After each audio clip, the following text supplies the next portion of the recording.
예전에 한 번은요, 제가 아주 좋은 학습법을 개발하여서 그것을 강의하던 어느 박사님의 강연에 참여해서 그 강의를 드린 적이 있었습니다. 이분이 아주 카이스트에서 연구를 하던 박사님이시고 나름대로 공부를 많이 하신 분이신데 정말 그리스도인 젊은 청년들과 학생들을 위해서 아주 좋은 학습법을 개발을 해서 그것을 소개하고 그것을 강의하는 자리였습니다. 그 강의를 잘 듣고 그리고 그 강의가 마무리되어지는 그 시점에 그 박사님이 이런 말로 마지막 멘트로 그 강의를 정리를 했습니다. 그 말은 이랬습니다. 우리 그리스도인들이 무엇인가 나눠주는 삶을 살려면 무엇인가 있어야 되지 않겠습니까? 우리의 자녀들이 무엇인가 가진 것이 있도록 잘 교육시키는 것이 우리의 사명 아니겠습니까? 그 마지막 멘트가 많이 공감이 됐습니다. 그렇죠, 여러분? 우리가 아무것도 없는데 무슨 나눔의 삶이 가능하겠습니까? 나눌 수 있는 힘을 갖도록 우리의 자녀들을 잘 가르쳐야 하죠. 마땅한 말씀입니다. 그런데 그 강의가 끝나고 제가 집에 돌아와서 가만히 곰곰이 생각해 보니까 그 말이 마땅하고 또 맞는 측면이 있는데, 근데 그것을 좀 깊이 생각해 보니까 이런 생각이 들었습니다. 꼭 우리가 무엇을 가져야 하고 힘이 있어야 나눔이 가능한가? 이것이 잘못 이해되면 무엇을 가질 때까지는 아무것도 나눌 수 없다는 그런 핑계를 만들게 되고, 잘못하면 우리가 힘의 논리에 사로잡힐 수 있지 않겠나 하는 그런 우려가 생겼습니다. 나눔은 핑계일 뿐 힘이 인생의 목적이 되어서 우리의 신앙을 변질시킬 수도 있겠다. 나중에는 힘을 얻기 위해서 하나님을 이용하려고 하는 식으로 우리가 신앙생활할 수도 있지 않겠나, 이런 우려의 생각이 들었습니다. 사실 여러분, 하나님은 우리에게 힘을 가지라고 독려하기보다는 인간의 그 모자람의 자리에 함께 하셔서 우리를 위로하시고 인간의 그 연약함의 자리에 함께 하셔서 우리를 도우시는 하나님을 의지하라고 하십니다. 그리고 그런 하나님의 낮은 곳으로 임하시는 그 섬김의 원리를 따라 그런 정신과 삶의 태도로 세상을 살라고 우리를 격려하십니다. 이런 하나님의 마음을 가장 잘 파악했던 사도 바울은 오늘 말씀에서 이 고린도전서 1장 22절과 29절의 말씀을 통해서 고린도 교회 성도들에게 이 점을 특별히 부각시키면서 강조하고 있는 거예요. 당시 유대인들은요, 표적을 구했습니다. 당시에 헬라인들은 지혜를 찾았습니다. 여러분, 표적이나 지혜를 구하고 찾는 이유는 결국 따지고 보면 힘과 권력에 대한 욕구였습니다. 표적과 지혜를 통해 무엇인가 세상을 변화시키고자 하는 열망이 그들에게 있었던 것이죠. 세상을 통제하고 싶은 열망을 가진 유대인에게 있어서 표적은 그것을 가능케 하는 힘이었습니다. 헬라인들에게 있어서는 지혜가 그런 힘이었습니다. 그러나 바울은 말합니다. 그리스도를 따르는 우리가 내세울 것은 십자가에 못 박히신 예수뿐이라고 아주 단호하게 증거하고 있는 것입니다. 사실 당시 상황에서 십자가는요, 수치의 상징이었습니다. 우리가 너무나 잘 알고 있죠. 죄인 중에 죄인이 받는 형벌이 십자가 형벌이었습니다. 그래서 유대인들은 이 십자가를 꺼렸습니다. 헬라인들에게는 이 십자가가 미련한 것이었습니다. 심을 지향하는 인간의 눈으로 볼 때 십자가는 실로 어리석은 것이었습니다. 그러나 신앙의 눈으로 보면 십자가야말로 참된 힘이요, 참된 능력이요, 참된 지혜라고 오늘 사도 바울이 증언하고 있는 것입니다. 왜 그렇습니까? 바로 십자가가 바로 하나님의 능력이요, 하나님의 지혜이기 때문에 그렇습니다. 세상을 진정 변화시키는 능력, 그 지혜는 인간이 그렇게도 열망하는 이 땅의 힘과 권력이 아니라 그것은 이 땅 가장 낮은 곳, 꺼리는 곳, 죄와 허물이 많은 곳, 그곳에 내려오셔서 당신의 섬김의 모습으로 그 낮은 곳의 사람들을 위로하시고 그곳에 당신의 능력을 드러내시는 하나님께 있다는 사실입니다. 세상 가장 낮은 곳에 거하는 낮은 사람이라도 그곳에 임하셔서 그를 섬기며 그에게 하나님 당신의 위로와 능력을 나타내셔서 그곳으로부터 세상을 변화시켜 나가는 그 역설의 진리를 보여주는 것이 바로 십자가라고 하는 사실입니다. 그래서 우리의 자랑은 십자가뿐이다 라고 바울은 고백하고 있는 것입니다. 인간의 눈으로 보면 가장 수치스러운 것이지만 그곳에 바로 하나님의 능력이 임할 때 온 인류를 구원하는 참 생명의 역사가 그곳 십자가에서 나오기 때문에 그 십자가가 바로 이 세상을 변화시키는 능력이요, 이 세상을 변화시키는 지혜요, 그것은 하나님의 능력과 지혜라고 지금 이 사도 바울이 이 십자가를 강력하게 자랑 삼아 이야기하고 있는 것입니다.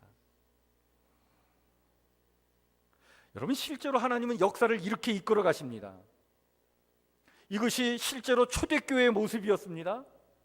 이것을 사도 바울은 당시 고린도 교회 교인들에게 이렇게 확인시켜 줍니다. 그 말씀이 오늘 1장 26절부터 나오는 말씀이에요.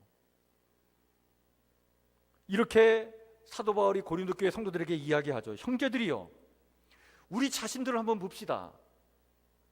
우리 중에 일명 학식이 많아 지혜 있는 자가 어디 있습니까?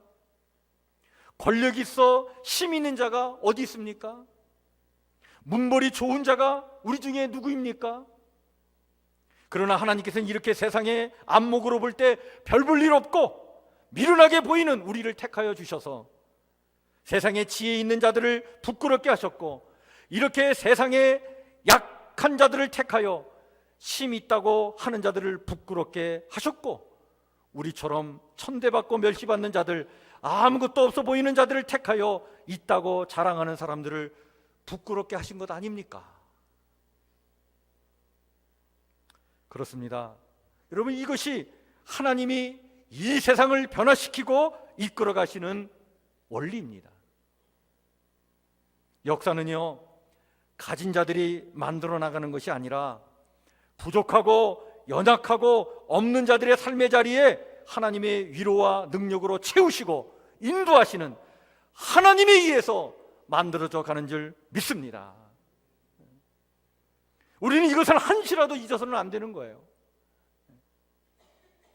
이것을 망각할 때 역사적으로 교회는 너무도 많은 타락의 모습을 보여주었습니다. 왜 그렇습니까?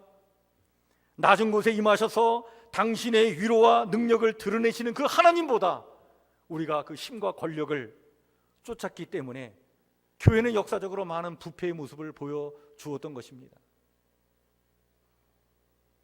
힘이 있어야 주의 일도 할 수 있다 라고 하는 이 논리가 위험한 이유가 바로 여기 있습니다.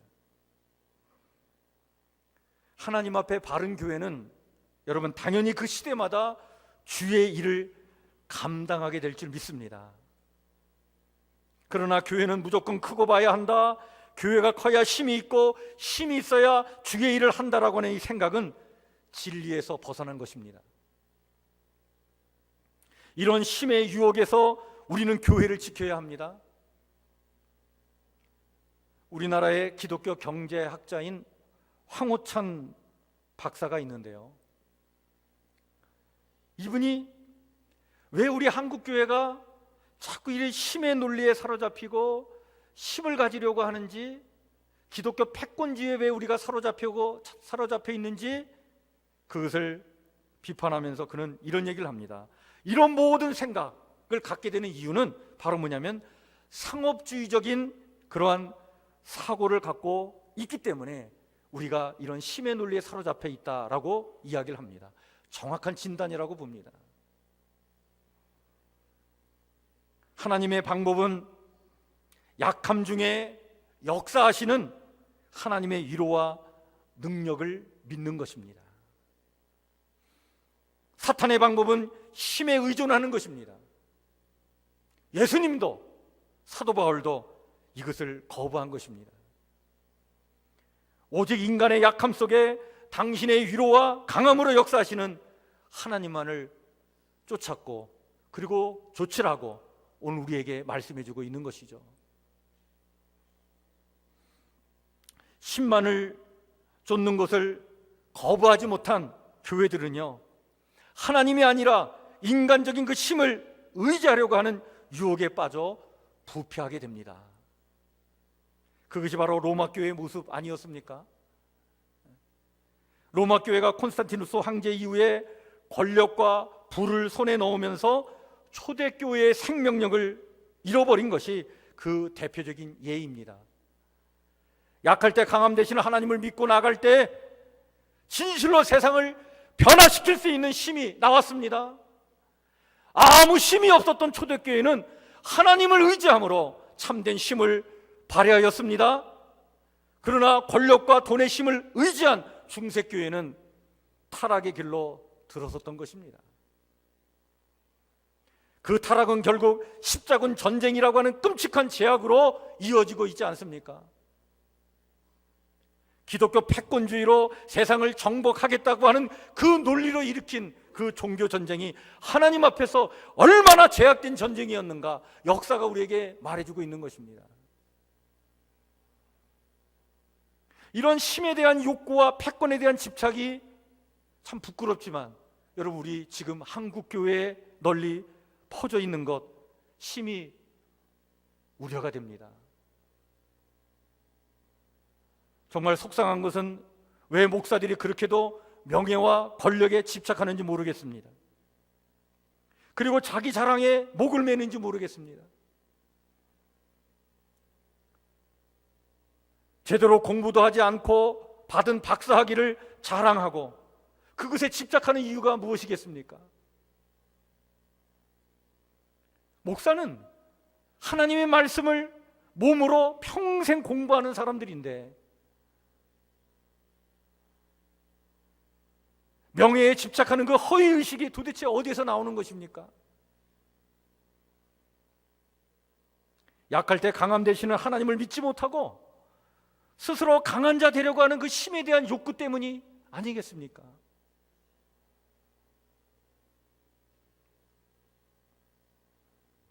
예전에 그 서울대 미대의 김병종 교수라고 하는 분이 계셨는데, 이분이 기독교 신문에 칼럼을 실은 적이 있었습니다. 한 번은 이런 내용의 글을 올렸어요. 이분이 어느 날 자신의 서재를 보면서 아주 깊은 한숨을 쉬었다는 겁니다. 자기 서재를 보니까 너무 많은 책으로 그 서재가 채워져 있었던 거예요.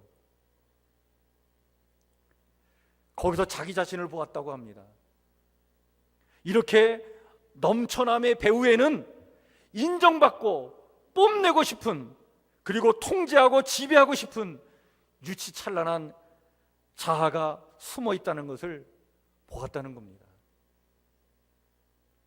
참 정직하고 영적 분별력이 살아있는 한 신앙인의 통찰이라고 봅니다.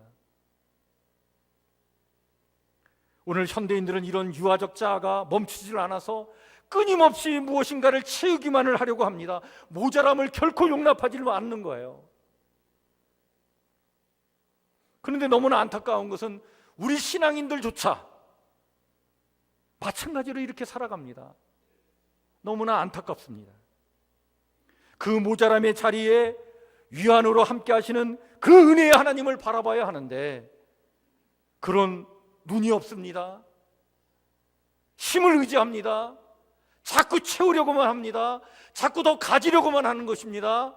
그리고 자꾸 가지고 채워놓고 그것을 자랑하려고 하는 거예요. 뽐내려고 합니다. 이런 유치찬란한 그러한 자아가 우리 안에 있지 않습니까? 지금 한국교회의 위기는 여기에 있다고 봅니다. 진리의 길을 벗어나서 기독교 패권주의로 우리 사회 구석구석을 장악하려고 하는 그 열망 또한 그런 것입니다.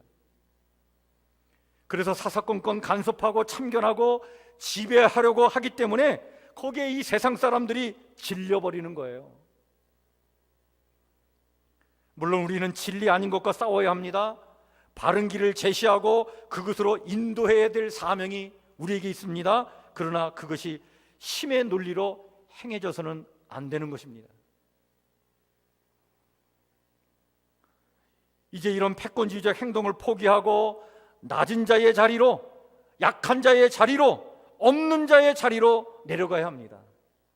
모자람의 위안으로, 약함 속의 강함으로 함께 하시는 그 하나님의 섭리의 원리를 따라야 합니다. 그것이 정작 이 사회를 바르게 변화시키는 길이요 살리는 길인 줄 믿습니다. 이것이 우리가 가야 될 길인 것입니다. 높은 자리에 앉아 권력과 힘을 과시하면서 나처럼 되려면 복음을 믿어라 라고 말하는 것은 사실 복음을 더럽히는 것입니다. 무력한 자리에서 하나님의 능력을 드러내므로 그분의 살아계심을 증거하는 것이 여러분 참된 증인의 모습 아니겠습니까? 이런 증인을 하나님은 찾으십니다.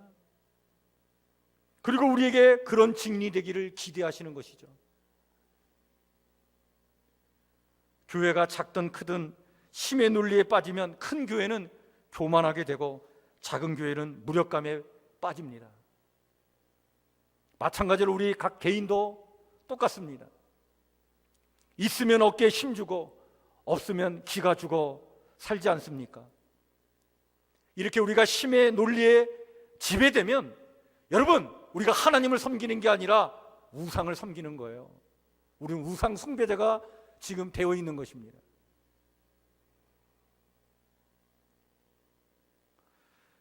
저는 이제 결혼 28년 차에 들어섰습니다. 가끔 아내와 이 결혼 생활을 이렇게 돌아보면서 우리가 가장 행복했던 순간이 언제였나 이런 얘기를 나눌 때가 종종 있습니다. 그럴 때마다 항상 생각나는 것은 신혼초의 그 생활이 늘 이렇게 떠오릅니다. 참 어려웠을 때였습니다. 대학원에서 공부를 할 때였는데 교회에서 전도사로 받는 사례비가 18만 원이었습니다. 그걸 받아서 공부도 하고 가정을 꾸려나가야만 했습니다. 그러다가 한 학교의 교목으로 부름을 받아서 경기도 이천으로 이사를 갔는데 한 가정집의 지하실 창고를 개조해서 만든 방 한 칸짜리 집을 얻어서 이사를 갔습니다. 부엌도 없었습니다. 그 부엌도 없는 그 연탄 창고를 개조해서 만든 그 방 한 짜리를 보증금 100만 원에 월세 5만 원으로 얻어 살았습니다.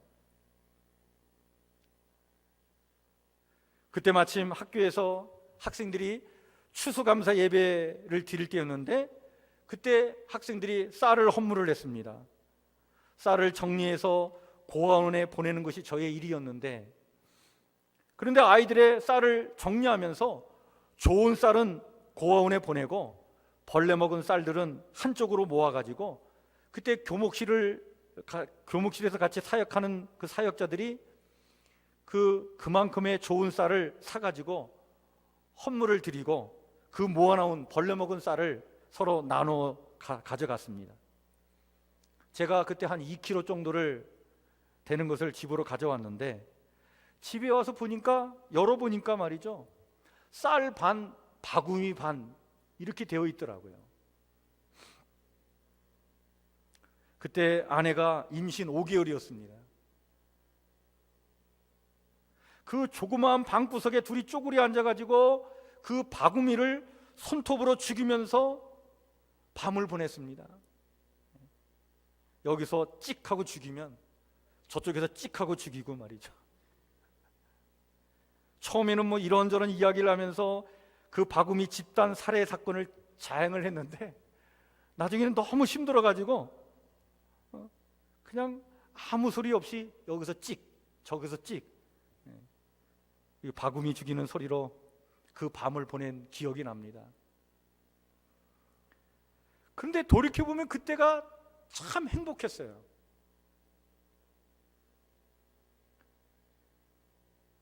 그때가 왜 행복했었을까? 행복한 이유가 뭘까? 돌이켜보니까 그때가 가장 약할 때였습니다. 그때가 참으로 없을 때였습니다. 그런데 바로 그때 위로의 하나님 함께하여 주셨고, 능력의 하나님 그 약할 때 강함으로 함께하셨고, 그 낮은 곳에 오셔서 우리에게 은혜를 베푸신 그 하나님, 그 하나님 때문에 그때가 참으로 행복했던 그런 추억을 안고 있습니다. 목사님들에게 가장 행복했던 목회 시절이 언제였냐고 이렇게 종종 서로 물으며 이야기할 때가 있습니다. 그때 많은 선배 목사님들이 이야기를 합니다. 교회를 개척할 때였다고. 왜 그랬을까요? 아무것도 없던 때, 아무 힘도 없던 때, 바로 그때 하나님의 능력을 가장 강하게 경험했기 때문에 그렇습니다. 위로의 하나님, 능력의 하나님, 그 가장 없는 자리, 낮은 자리에 오셔서 은혜를 베풀어 주신 하나님, 그 하나님의 위로와 능력만을 의지할 수밖에 없었던 그때가 가장 행복했었다. 그렇습니다. 오늘 우리는 우리의 신앙의 정체성을 바르게 다시 회복하기 위해서 모자람에 위안 되시는 하나님, 약함 속에 강함으로 임하시는 하나님을 바라봐야 합니다. 그리고 우리 또한 그 모자람의 자리, 약함의 자리로 우리의 눈을 돌려야 합니다. 세상을 변화시키는 것은 힘에 있지 않고, 여러분, 그 약함의 자리에 위로와 능력으로 임하시는 하나님께 있는 줄 믿습니다. 예수님은 이 땅 가장 약하고 모자란 자리, 그 말구에서 탄생하셨습니다. 왜 그러셨을까요? 그곳에 하나님의 위로를 주시려고, 바로 그 자리에 하나님의 능력을 드러내시려고 그 가장 낮은 자리 말구로 내려오신 줄 믿습니다. 그리고 그곳에서 새로운 생명의 역사, 새로운 인류의 역사를 열어 나가셨던 것입니다. 하나님께서 열어 나가시는 역사는 여러분 이렇게 시작되는 것입니다. 그리고 오늘도 같은 원리로 우리 가운데 역사하시고 우리와 함께 하시는 줄 믿습니다. 내일은 성탄일입니다. 말구에 태어나셔서 새로운 역사의 변화를 일으키신 그 주님을 깊이 마음에 새기며 그 약함의 자리로 우리의 눈을 다시 돌려 그곳에 강함으로 역사하시는 하나님을 체험할 수 있도록 기도하는 저와 여러분들의 기도가 있기를 주의 이름으로 간절히 축원해 드립니다. 그 모자람의 자리에 하늘의 위로가 있음을 이 땅의 모든 이들이 체험하도록 그 은혜를 달라고 기도하는 저와 여러분들의 기도가 있기를 주의 이름으로 간절히 축원해 드립니다. 그리하여 진실로 하늘의 영광, 땅엔 평화가 임하는 그 축복이 우리 가운데 함께하기를 소망하시면서 내일 성탄일을 맞이하는 저와 여러분들의 그러한 축복이 있기를 주의 이름으로 간절히 축원해 드립니다. 기도하겠습니다.